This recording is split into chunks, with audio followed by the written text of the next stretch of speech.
প্ৰিয় বন্ধু বান্ধৱীসকল, ঘৰত অকণমান পায়স বনাই আছোঁ। যিহেতু আজি আমাৰ নাতিনী প্ৰিছাৰ জন্মদিন, সেইকাৰণে অকণমান জহা চাউলৰ পায়স বনাই আছোঁ।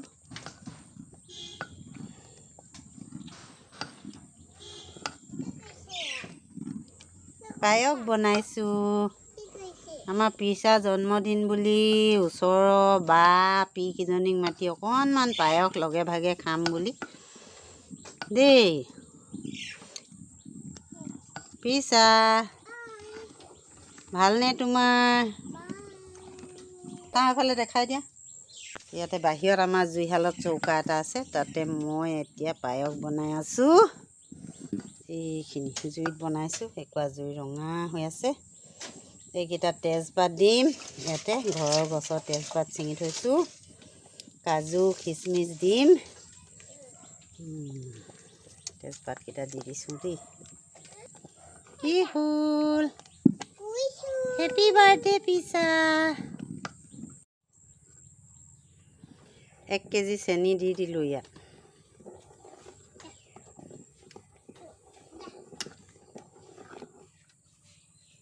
তিন লিটাৰ গাখীৰ।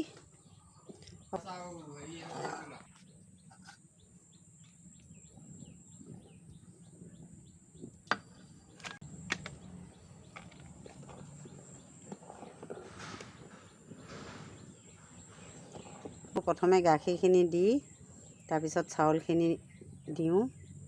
তাৰপিছত চাউলখিনি সিজি গাখীৰতে যেতিয়া ডাঠ হ'বগৈ, তেতিয়া চেনিখিনি দি তেজপাতটো দিলোঁ তাৰ আগত।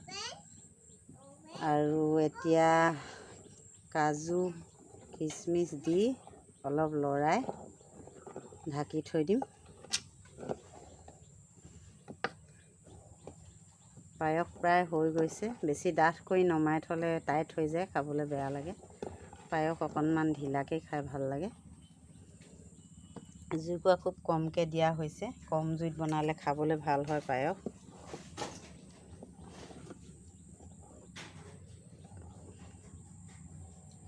নাতিনীজনী বাৰ্থডে বুলি পায়স বনাইছিলোঁ, তাৰে অকণমান ভিডিঅ' কৰি আপোনালোকলৈ আগবঢ়ালোঁ। ভিডিঅ'টি যদি চাই ভাল পালে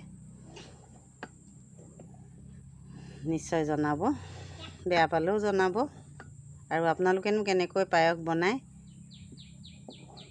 অকণমান লিখি জনাবচোন।